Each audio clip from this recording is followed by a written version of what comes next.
길이요 진리요 생명이니 나로 말미암지 않고는 아버지께로 못 간다.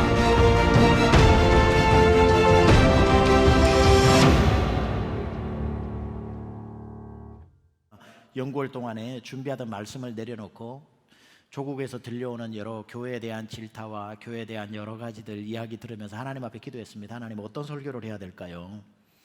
준비하는 설교를 계속 해야 됩니까? 아니면 주님 새롭게 주시는 말씀이 있습니까? 그랬을 때에 우리 주님이 기다리셨다는 듯이 right away 저에게 주신 말씀이 이 말씀입니다. 아니야, 나 예수를 설교하라. 나 예수를 전하라. 지금 대한민국이 다시 한국의 교회들과 모든 성도들이 들어야 할 것은 다른 이야기가 아니라 나 예수 그리스도를 듣는 것이다. 복음을 선포하라. 그 말씀을 주셨습니다. 그때의 제 마음의 염려가 순식간에 사라지는 그러한 경험을 하게 되었습니다. 예수님 그냥 이야기 하나만 떠올린 것 뿐인데 저를 이렇게 누르고 있던 염려가 사라지는 것을 보게 되었습니다. 여러분, 이런 말이 있습니다. 배는 흔들려도 나침판은 흔들리지 않는다, 이런 말이 있거든요. 배는 흔들려도 나침판은 흔들리지 않는다. 나침판 하나가 선장 손에 쥐어진 나침판은 언제나 어떤 상황에서도 북쪽을 가리키고 있습니다. 배가 좌로 가든지 배가 우로 가든지 뒤로 가든지 앞으로 가든지 풍랑이 일어나서 뒤집히든지 그게 빠져 물속에 들어가도 나침판은 흔들리지 않는다. 북극성을 가리키고 있는 그 지침은 흔들리지 않는다는 것인데, 저는 풍랑을 만난 것 같은 이 한국 교회 안에 세상이 다 흔들리고 성도가 흔들리고 교회가 흔들려도 절대로 흔들리지 않는 하나가 있는데, 예수 그리스도.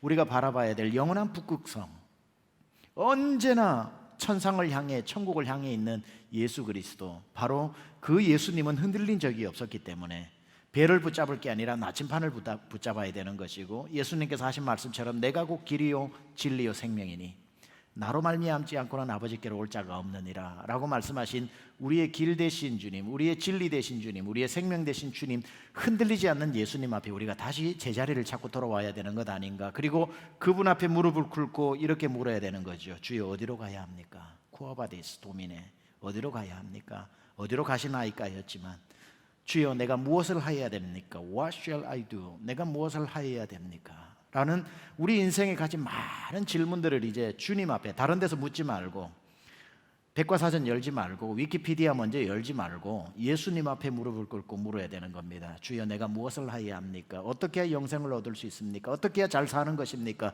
내가 사는 동안 하나님의 뜻이 무엇입니까? 진리는 도대체 뭡니까? 영생이란 어떤 것입니까?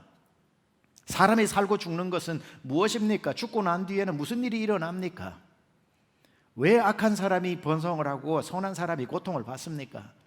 하나님, 무엇을 어떻게 하고 살아야 하나님의 뜻을 위해 살 수 있습니까? 우리 인생 앞에 놓여진 수많은 질문들을 한번, 제 시리즈를 이번에 8번, 12번으로 정하지 않았습니다.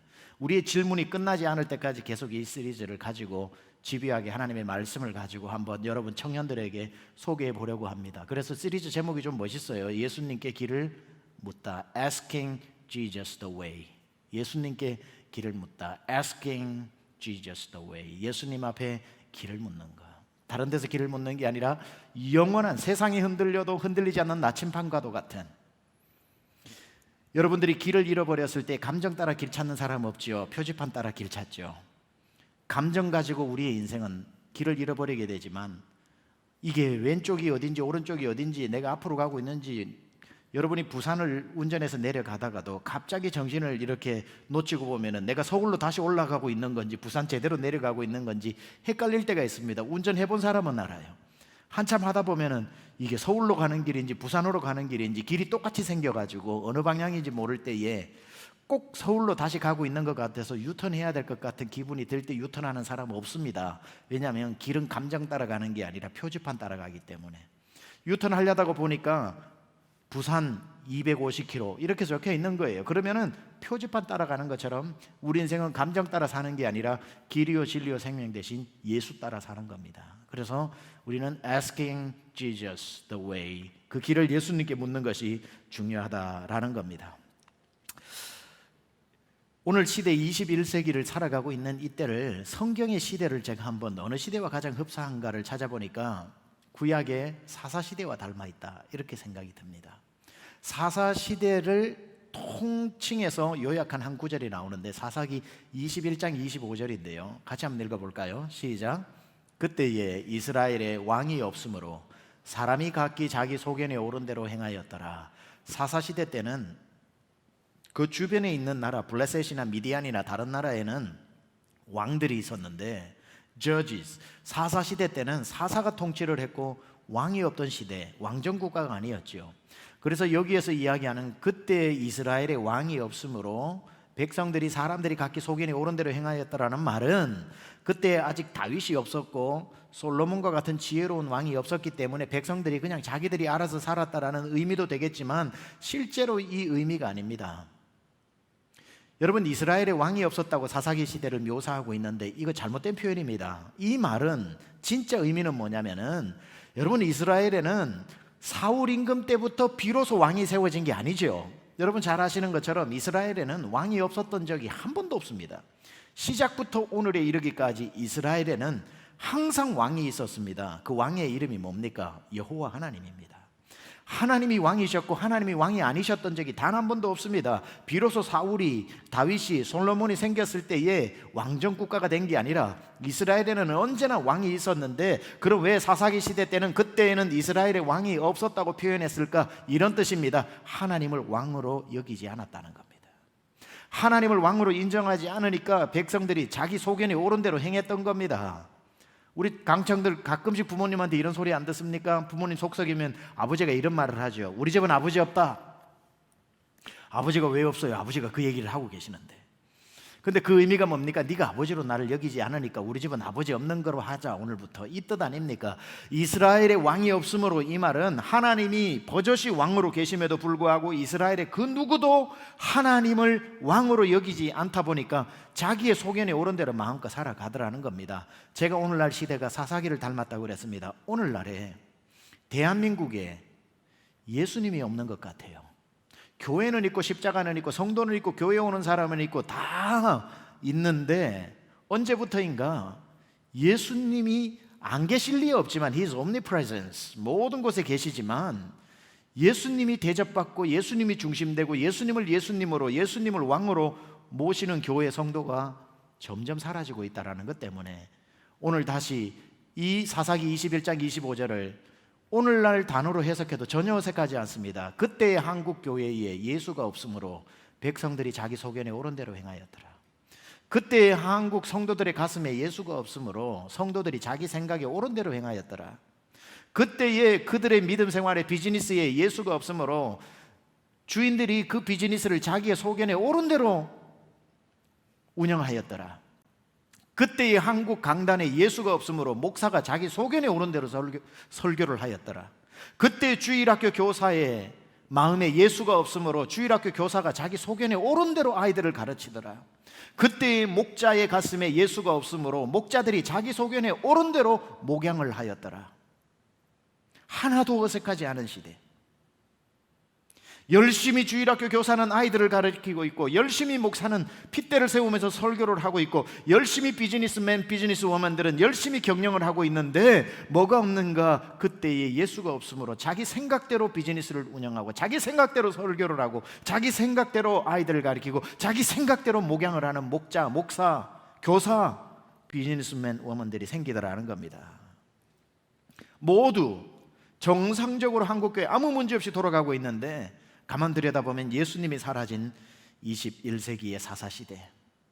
예수님이 뭐 굳이 필요합니까? 여러분, 제가 여기에 서서 지금 설교하는데 무서운 얘기 하나 할게요.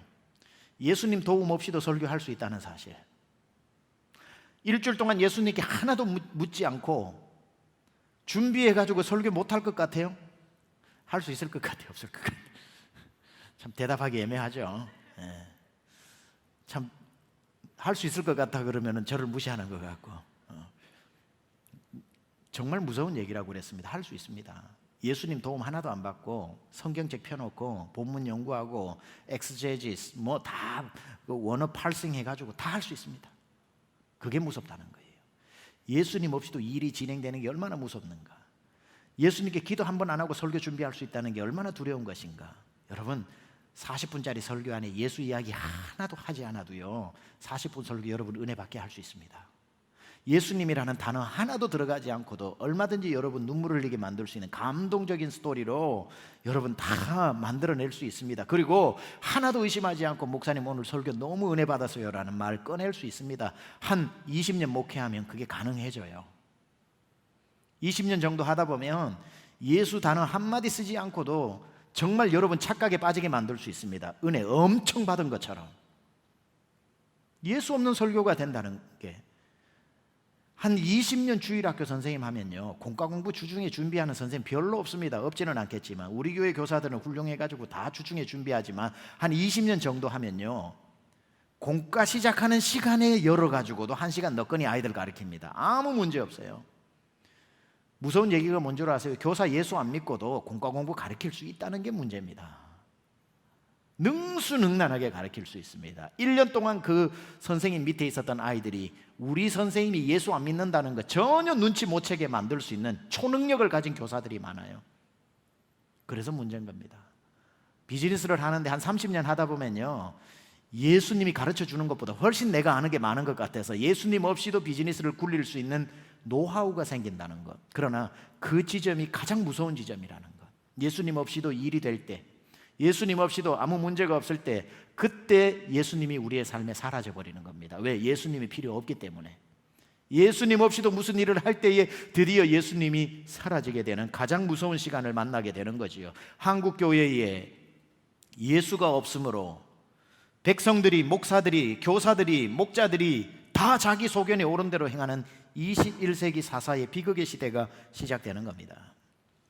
한국 교회 여러분 뉴스만 보면은 진짜 교회가 얼마나 두드려 맞고 있습니까? 어제 보니까 사찰에서도 확진자가 12명인가 16명 났는데 신문에서는 종교기관 이렇게 씁니다. 사찰 이름을 안 써요. 그러나 확진자가 단여만 가도 어느 교회하고 대서특필 나옵니다. 왜냐하면 교회 이름이 나와야 클릭을 하거든요. 사람들이 너무 두들겨 맞고 있습니다. 또 두들겨 맞아도 돼요. 우리는 맞고 다시 회개하고 건강하게 다시 살아날 수 있기 때문에 괜찮아요.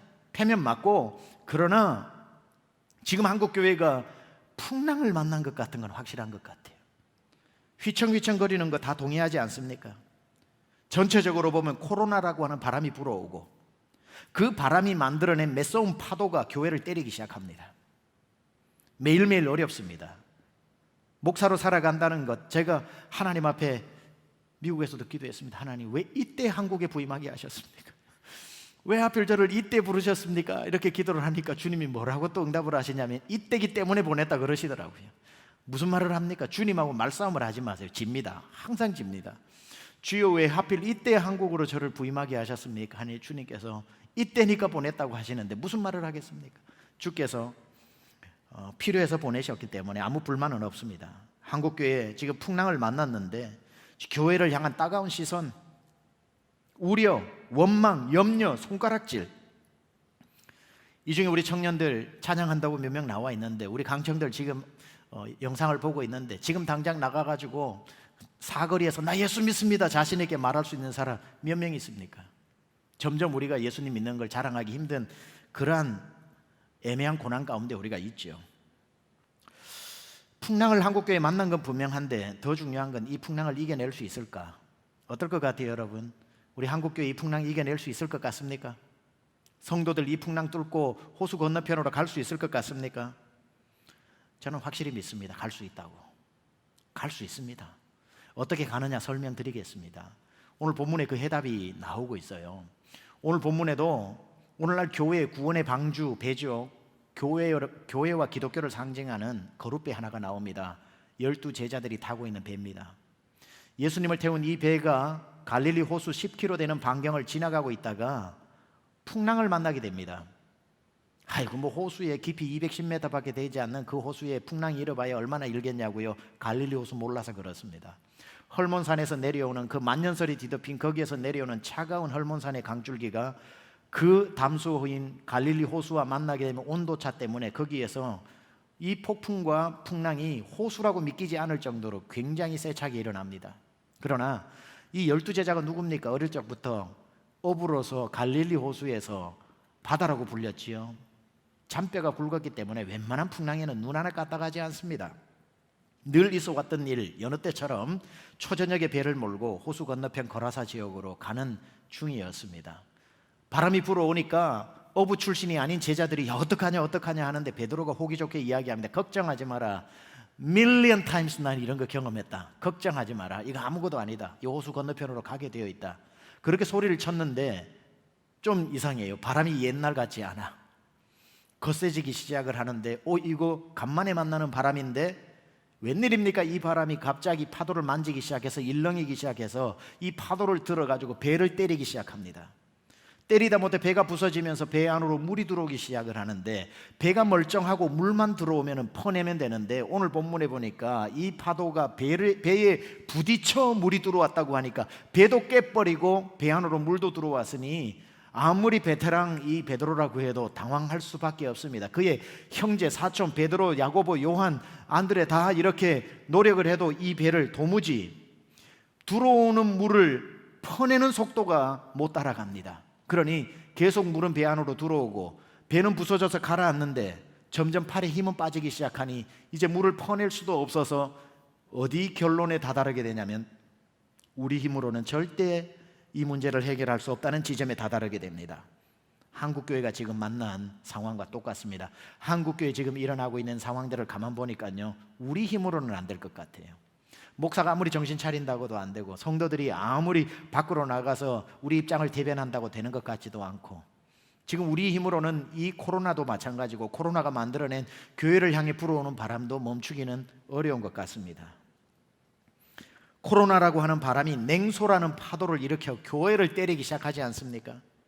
37절이 정확하게 오늘 교회가 맞이한 상황을 묘사해주고 있는 것 같습니다. 같이 한번 읽어볼까요? 자, 우리 강청들 지금 소파에 탁 기대서 벌써 누우려고 하는 청년 제대로 앉아가지고 읽어봅시다. 시작. 큰 광풍이 일어나며 물결이 배에 부딪혀 들어와 배에 가득하게 되었더라. 큰 광풍이 메가톤급 광풍이 일어났는데 그 물이 배에 부딪혔다 그랬습니다. 그냥 물을 넘실 타고 들어오면 배라도 멀쩡할 텐데 배에 부딪혀서 깨지면서 그 물들이 막 들어오니까 배 안도 지금 문제가 보통 문제가 아닙니다. 여러분, 광풍이 배 밖에서 불어오고 배 안에는 물이 없고 배는 튼튼하면 그래도 괜찮아요. 지금까지 한국 교회가 교회 밖에서 문제가 일어나고 교회 밖에서 교회를 공격하면요, 성도들끼리 똘똘 뭉쳐가지고 이겨내기도 하고 선한 사업을 통해서 이미지도 바꾸기도 했는데 배 밖에 공통적인 문제가 있으면 성도가 똘똘 뭉치면 괜찮은데 지금 상황은 배 밖에 문제가 배 안으로 들어온 것처럼 그러한 생각이 교회 안에까지 들어와가지고 교회 안에서 청년들도 마찬가지고 성도들도 마찬가지고 성도들이 교회를 욕하기 시작을 하지요. 왜? 안타까워서 그러는 거 압니다.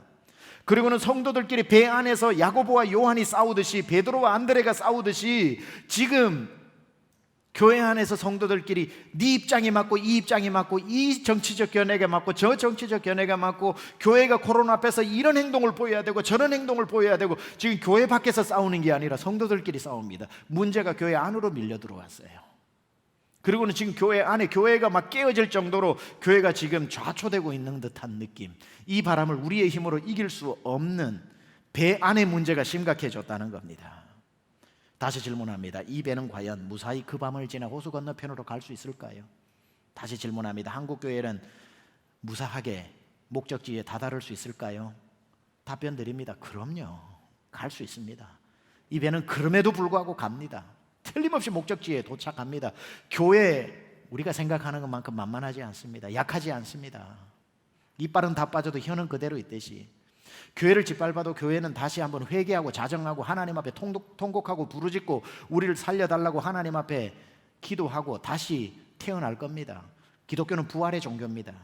죽어도 살아나는 종교입니다. 죽음을 기꺼이 받아들이고 비판을 기꺼이 받아들이고 사람들의 손가락질을 기꺼이 감내하면서도 우리는 마침내 믿음으로 회개하고 일어나고 살아나고 이 배는 호수 건너편으로 건너가게 될 것입니다.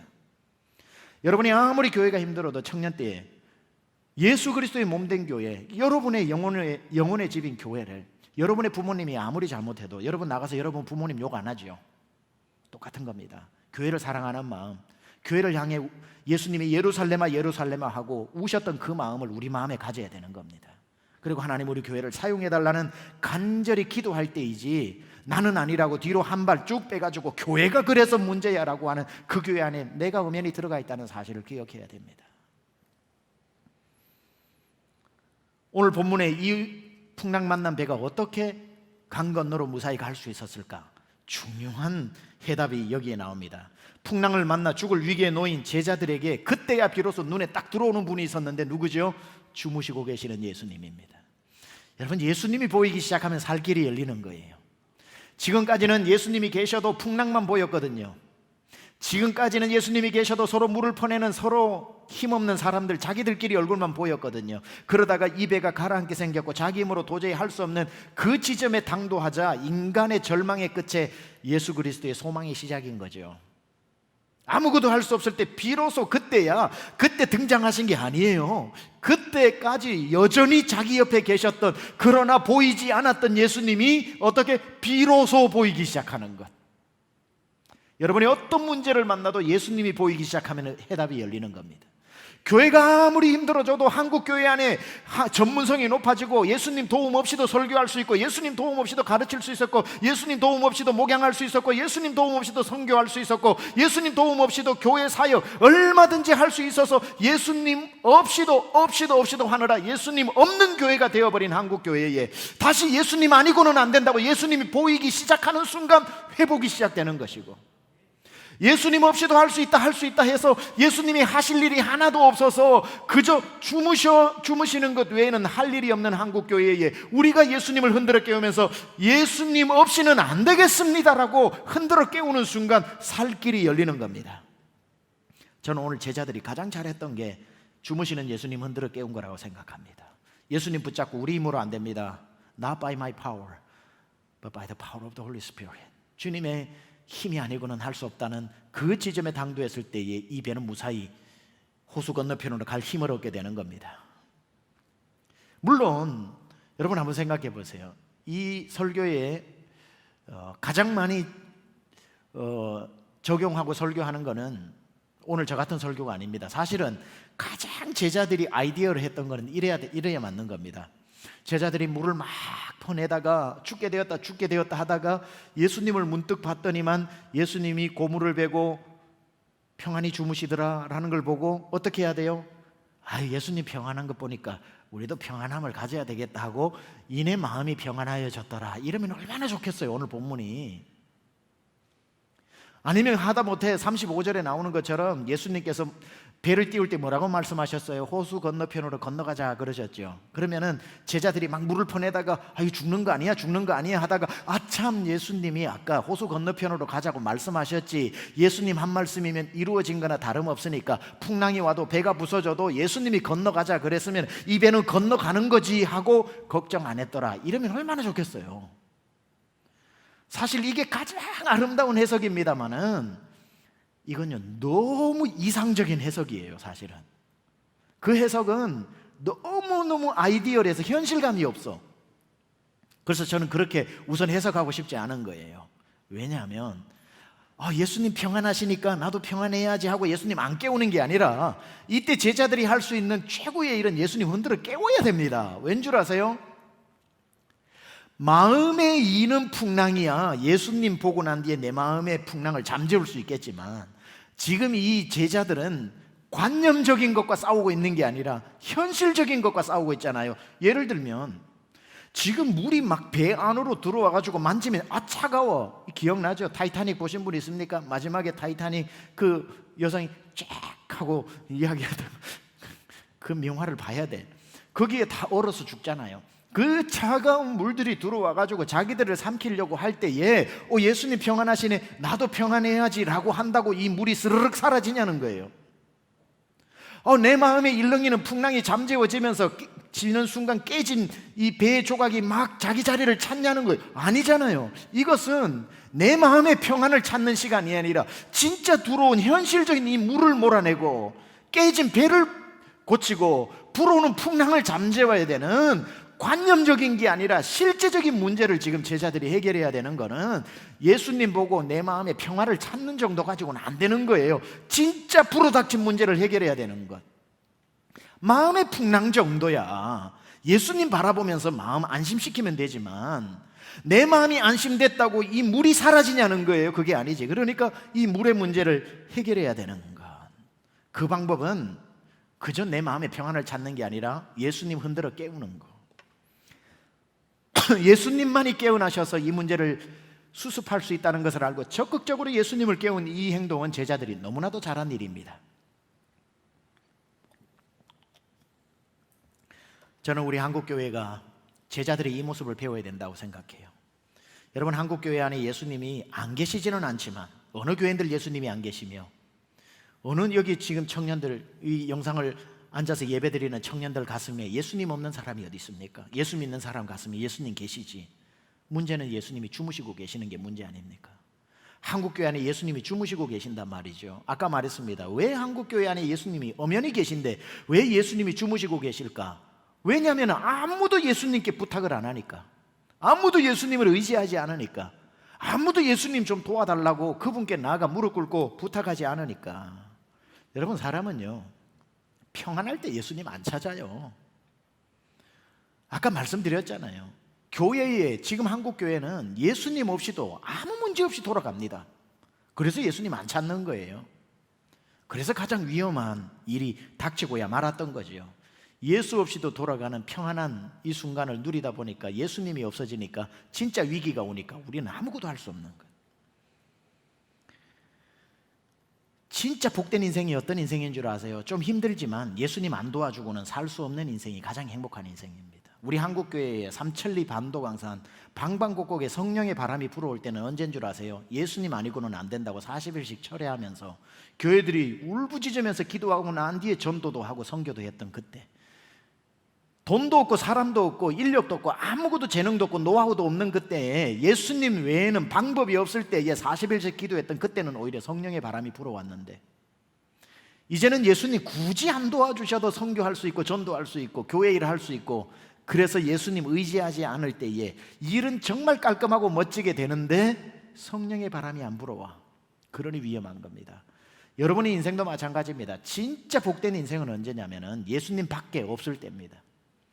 예수님 찾지 않고는 아무 방법이 없다는 생각이 들면 가장 불쌍한 것 같죠. 나는 도와줄 사람도 없고 백도 없고 인맥도 없고 사람도 없고 전화번호도 내 이름밖에 없고 전화 걸 때도 하나도 없는 그때에 나는 예수님밖에 없어라고 푸념조로 얘기하는 그 푸념이 가장 복된 고백이라는 거 아십니까? 사람이 예수님을 찾을 수 있다는 것, 찾는 마음이 내 안에 여전히 있다는 건 복된 마음인 겁니다. 그래서 인간은 이런 말이 있습니다. 인간은 풍랑을 만나기 전까지 예수님을 찾지 않는다. 멋진 말 아닙니까? 인간은 풍랑을 만나기 전까지 예수님을 찾지 않는다. 바이 최병락.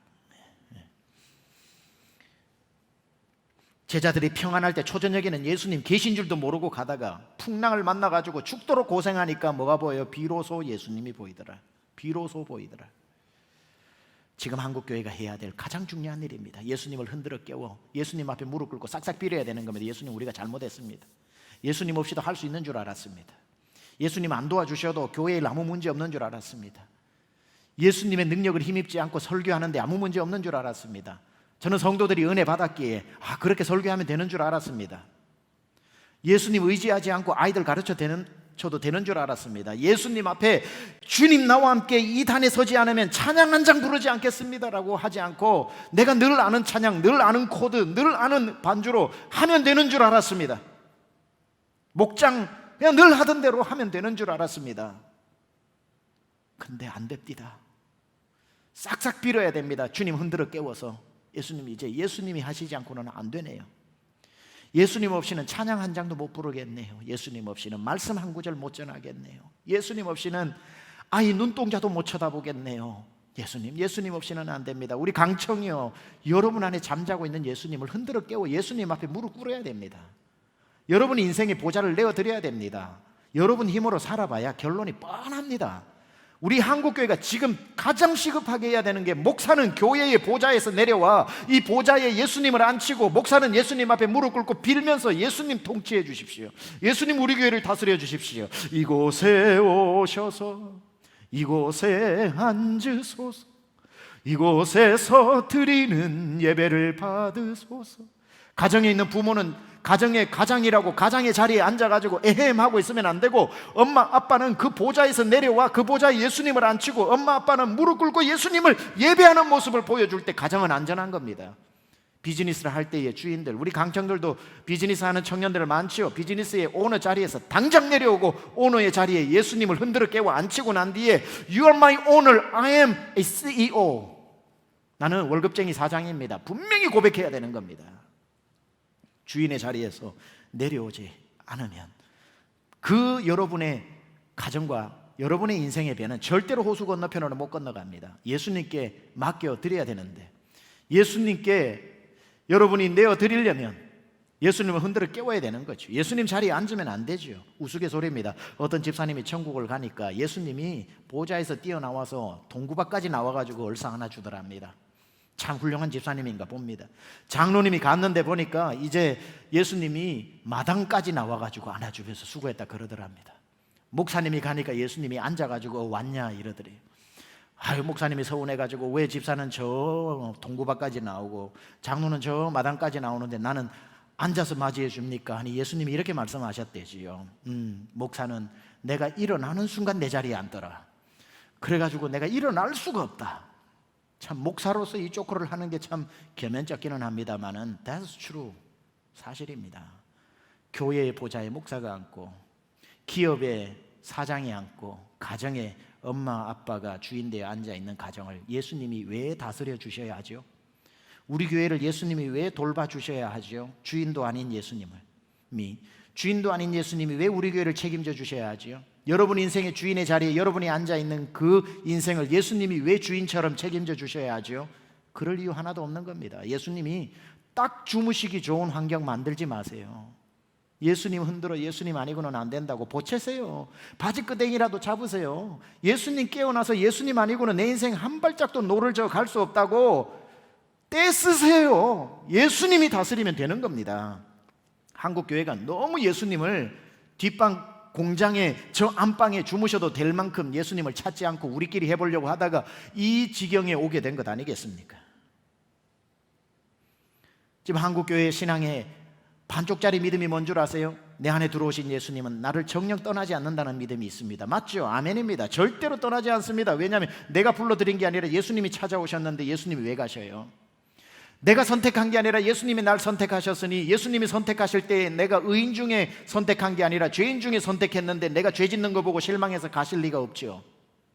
죄인인 줄 알고 선택하셨고 부족한 줄 알고 선택하셨는데 부족하다고 떠나요? 선택하신 그분이 하나님이신데 무슨 실수가 있어서 아이고 내가 사람 잘못 봤다 하고 또 버리실까요? 그렇지 않죠. 내 안에 한 번 들어오신 예수님은 날 죽어도 떠나지 않고 한 번 받은 구원은 영원히 하나님께서 책임져 주시는 안전한 구원이지만 내 너를 버리지도 아니하리라 떠나지도 아니하리라 틀림없는 사실이지만, 그래서 지금 우리 강청 안에 예수님 들어가시고 한 번도 나오신 적이 없는 건 사실이지만 그것만 믿고 있으면 반쪽짜리 믿음이라는 거예요. 그거보다 더 심각한 게 뭔 줄 아세요? 그렇게 여러분 안으로 들어간 예수님이 들어가신 그날부터 오늘 이때까지 주무시고 계신다는 거예요. 한 번도 예수님이 여러분의 삶에 역사하신 적이 없고 한 달을 저 사람하고 지내봤는데 저 사람 속에 예수님이 살아계신 게 보이지가 않고, 그게 더 큰 문제예요. 내 안에 계신 것보다 내 안에 들어오신 예수님이 주무시고 계시는 게 더 문제인 겁니다. 여러분의 영혼을 흔들어 다윗이 뭐라고 그럽니까? 일어나 새벽을 깨우리로다. 비파야 수구마 일어나라. 자기 영혼을 날마다 깨우고 내 영혼아 내가 어찌하여 낙심하느냐 너는 하나님을 바라라. 고라자손이 계속 자기 영혼을 깨우는 것처럼 여러분 앞에 안에 잠자고 있는 예수님을 깨워야 살 수 있고, 교회 안에 잠자고 계신 예수님을 깨워야 교회가 살 수 있고, 풍랑을 만났을지라도 호수 건너편으로 갈 수 있는 줄 믿습니다.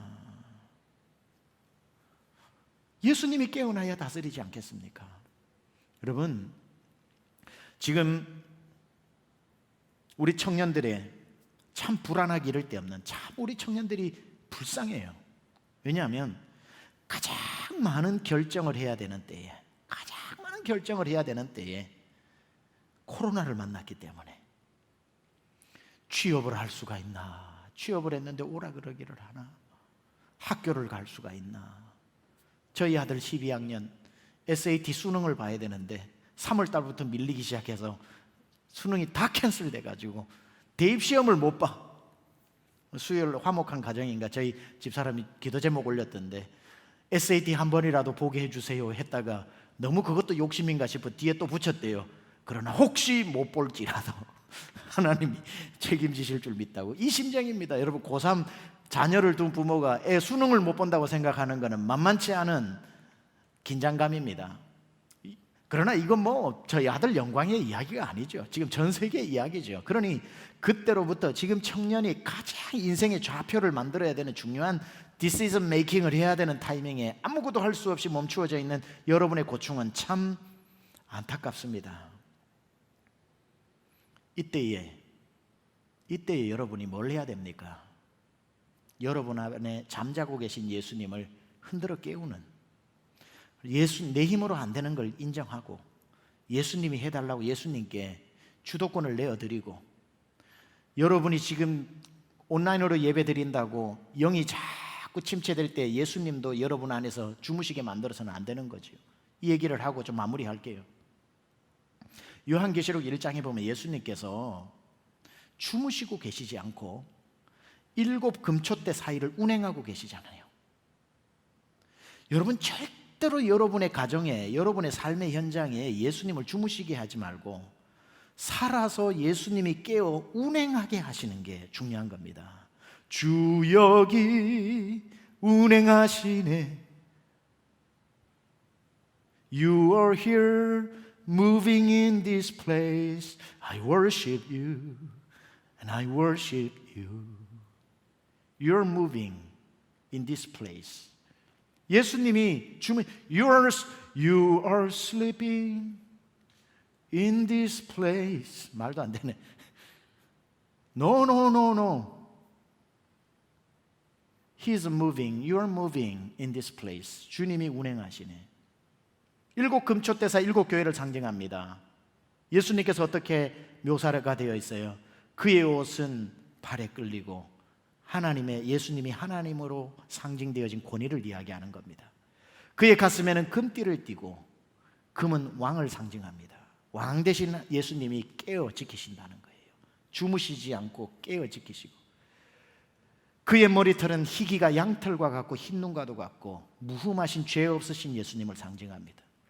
그의 눈은 불꽃과도 같고 여러분의 문제 하나하나를 레이저 광선처럼 꿰뚫어 보시고 지키신다는 겁니다.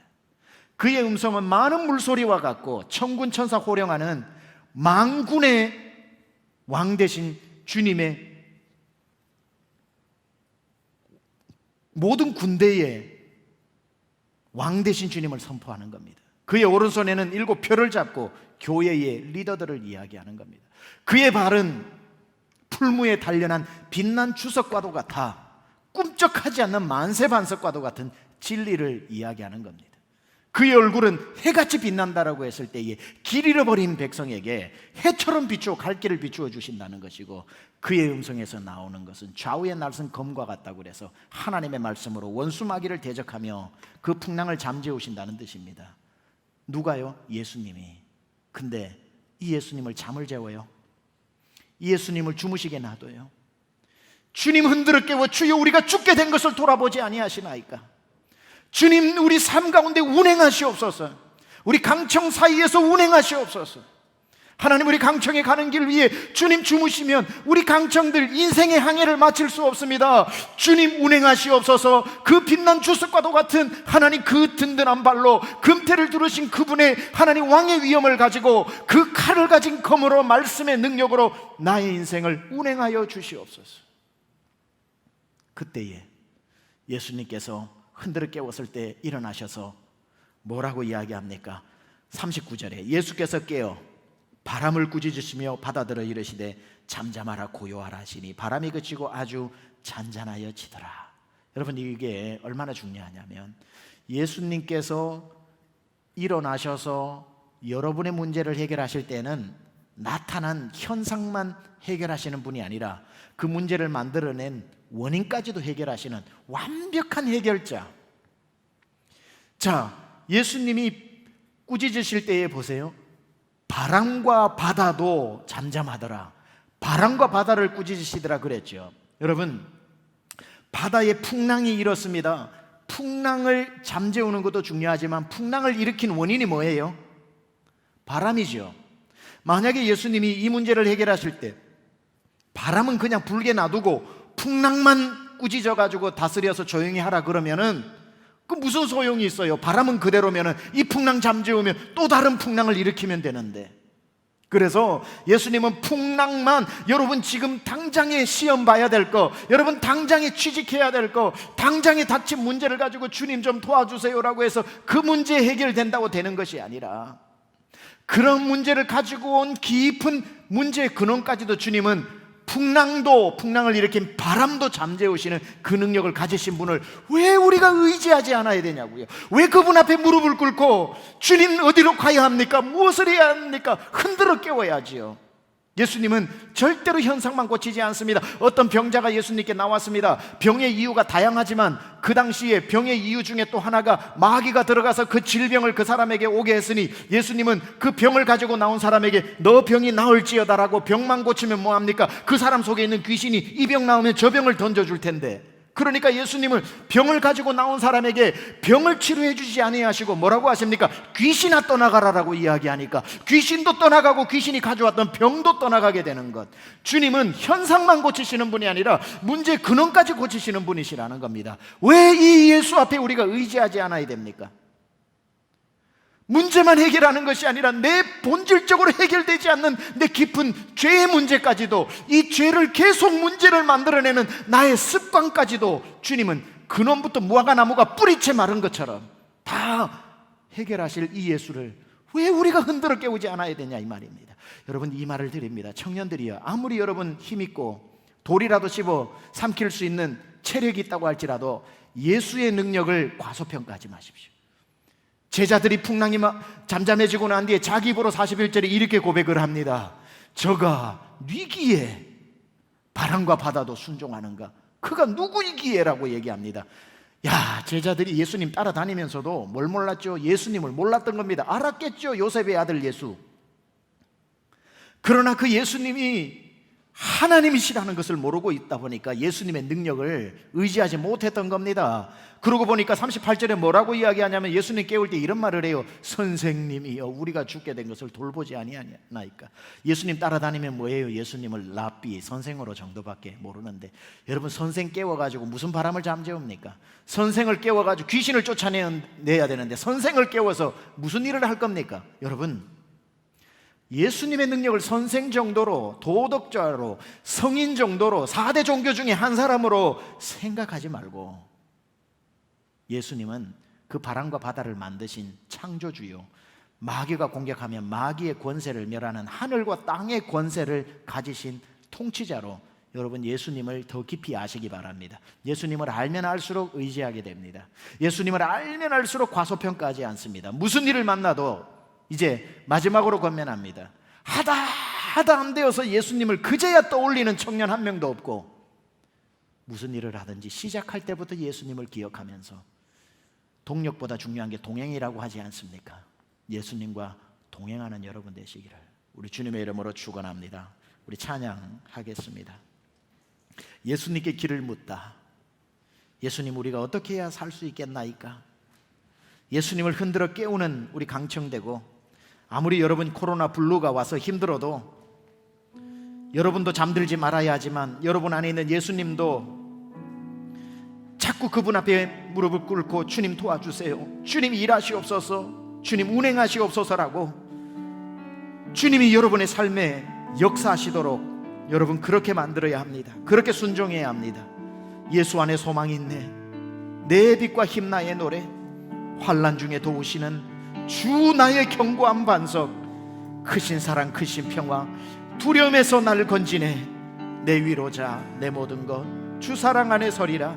우리 청년들 한 사람도 지금 이 시간에 찬양할 때는 소파에 앉아있지 말고 서서 찬양하든지 그 자리에 무릎 꿇고 찬양하든지 두 가지의 파스처를 가지고 하나님 앞에 찬양하겠습니다. 예수 안에 소망인데 내 빛과 힘 나의 노래, 환난 중에 도우시는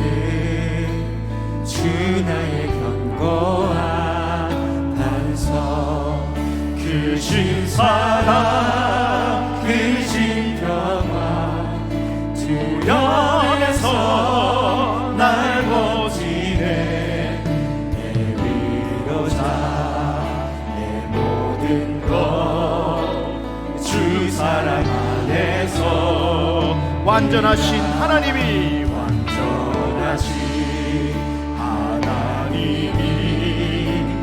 우리와 같이 되신 주 사랑과 그 공의로 세상을 구원하셨네 십자가에 주 달리사 그 주를 거두셨네 내 모든 죄 나가신 주내 안에서 죽임당한 세상의 빛 예수가 잠들지 않게 내 영혼도 잠들지 않게 내가 깨어 주를 찾고 주님이 깨어 나를 인도하시는 그 삶이 되게 하옵소서. 예수님 없이 찬양하지 않고 예수님 없이 살아가지 않고 예수님 없이 교회가 하나님 아버지 진행되지 않고 예수 없이 설교하지 않고 예수 없이 가르치지 않고 주님과 함께 살게 하옵소서. 나의 것 주 보혈 안에서 소리 높여 주 예수의 능력으로 예수의 능력으로 내 속에 두려움 없네 나의 삶을 모든 순간 주께서 다스리시네 어느 것도 주 손에서 날 빼앗지 못하리라 주 오실 날 기다리며 주 능력 안에서 어느 것도 주 손에서 어느 것도 주 손에서 날 빼앗지 못하리라 주 오실 날 기다리며 주 능력 안에서 굳건한 반석 되신 주님 굳건한 반석이시니 그 위에 내가 서리라 그 위에 내가 굳건한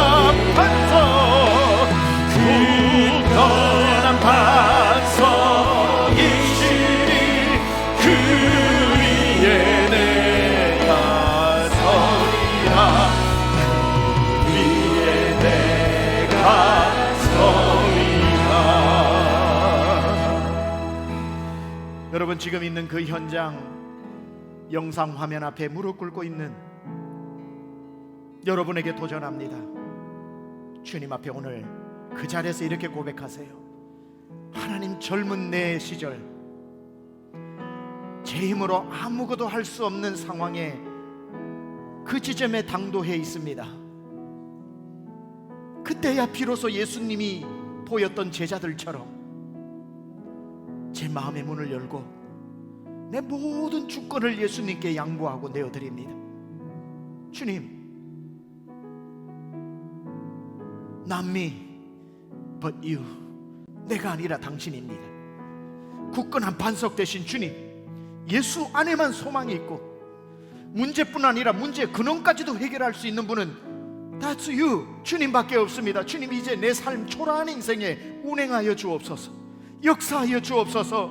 사라 7 촛대 사이를 거닐었던 그 신적인 권위를 가지고 하나님 역사해 달라고 우리 청년들이여 주여 한번 부르고 기도하겠습니다. 주여. 하나님 아버지, 주님 앞에 시간 아버지 하나님께 기도합니다. 내 힘으로 안 됩니다. 내 힘으로 살 수 없습니다. 아무것도 할 수 없습니다.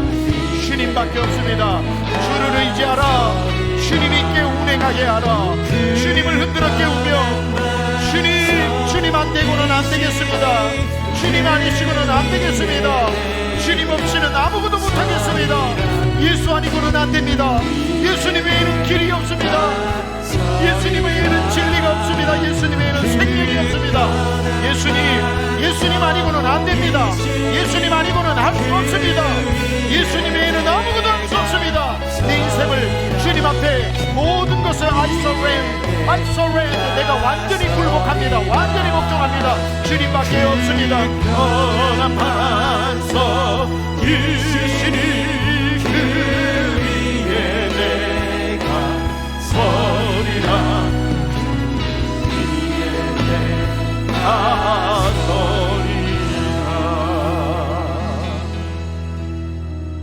주 예수의 능력으로 내 속에 두려움없네. 나의 삶을 모든 순간 주께서 다스리. 어느 것도 주 손에서, 어느 것도 주 손에서 날 빼앗지 못하리라. 주 오실 날 기다리며 주 능력 안에서 리라.